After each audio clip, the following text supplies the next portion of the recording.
ગુરુ માતા સુદીક્ષાજી સાત સંગાતજી પ્રેમથી બોલજો ધન્ય નિરાકારજી।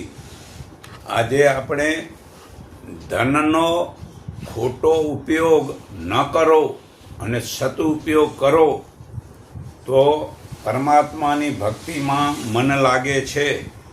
તો હાલમાં લોકો ધન વધુ કમાય છે તો ઘણું ધન પણ ખર્ચ ગમે ત્યાં વાપરી નાખે છે। તે પૈસાની કિંમત સમજતા નથી।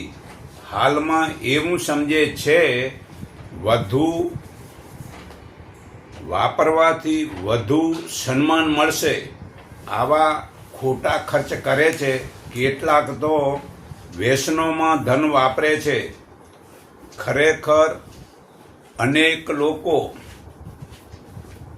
કમાય છે તો ઘણું, પણ ખર્ચ કરવાની બાબતમાં ભારે બેદરકારી રાખે છે।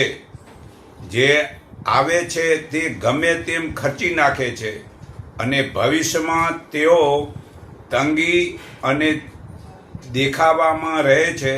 તેઓ પૈસાનું મૂલ્ય સમજતા જ નથી, પણ તેઓ સમજે છે કે બેફામ ખર્ચ કરવાથી વધુ સન્માન પ્રાપ્ત થશે।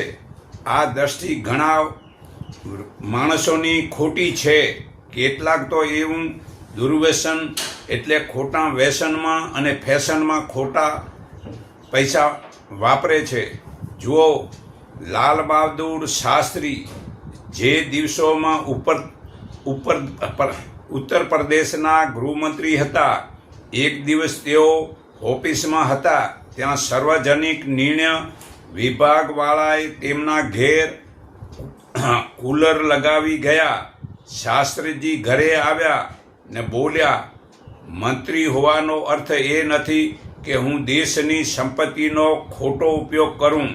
આમ કહીને તેમણે કુલર હટાવી દીધું। જો એને પોતાના મતલબ કમાઈ સિવાયની સરકારની વસ્તુ વાપરવા તૈયાર નથી। ત્યાં હાલો, જ્યાં પૈસા ક્યાં કામમાં કયા પ્રકારે કેટલા ખર્ચવા જોઈએ તે જાણી લેનાર જ બુદ્ધિમાન ગણાય છે। અને ખોટી રીતે મૂર્ખાઈથી પોતાની હેસિયત વિના વધારાનું ધન જેમ તેમ ખર્ચવા લાગે છે તે વ્યક્તિ